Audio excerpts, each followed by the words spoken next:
Happy birthday to me. দেখতে দেখতে 30টা বছরের বসন্ত পেরিয়ে ফেললাম। আর ওই যে আমার মা গরমে তেতে পুড়ে রান্না করছে। সবার মায়েরা হয়তো এরকমই হয়।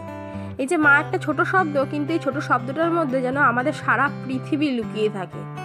সারা পৃথিবীর ঝড় ঝঞ্ঝা তুফান কষ্ট সবকিছুর থেকে যে আড়াল করে রাখে সে হচ্ছে ওই মা। মা ছাড়া আমার পুরো পৃথিবীটাই সত্যিই অন্ধকার। কথায় আছে না, দাঁত থাকতে দাঁতের মর্ম বোঝে না, ঠিক মাও আমাদের দাঁতের মতন। যেদিনকে মা থাকবে না সেদিনকে বোঝা যাবে মায়ের কদর কি। এমন অনেকেই আছে যারা মায়ের কদরটা বোঝে না, তাদের ভুল তারা নিশ্চয়ই একদিন ঠিক বুঝবে। আর এই মা কি জিনিস আমি অনেক ছোট থেকে সেটা খুব টের পেয়েছিলাম। সেই জন্য মা আমার অনেক আপন, অনেক প্রিয়, অনেক নিজের। সত্যি বলতে শুনতে একটু হাসি পেলেও আমি যে আমার মাকে এত ভালোবাসি এটাতে কিন্তু লোকের একটু হিংসা হয়।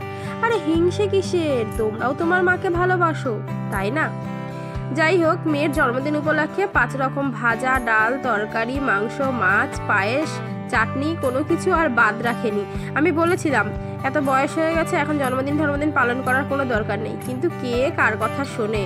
আর হ্যাঁ, মায়ের মুখের ওপর কি কিছু বলার আমাদের জবাব আছে? বাবা, আমাদের মায়েদের না অনেক রাগ, একটুতেই বকা দেয়, একটুতেই কথা শোনায়, কিন্তু জানো তো এই রাগের পিছনে লুকিয়ে থাকে হাজারো হাজারো ভালোবাসা। যেই ভালোবাসাটা এই পৃথিবী জুড়ে আমাদের কিন্তু আর কেউ দিতে পারবে না।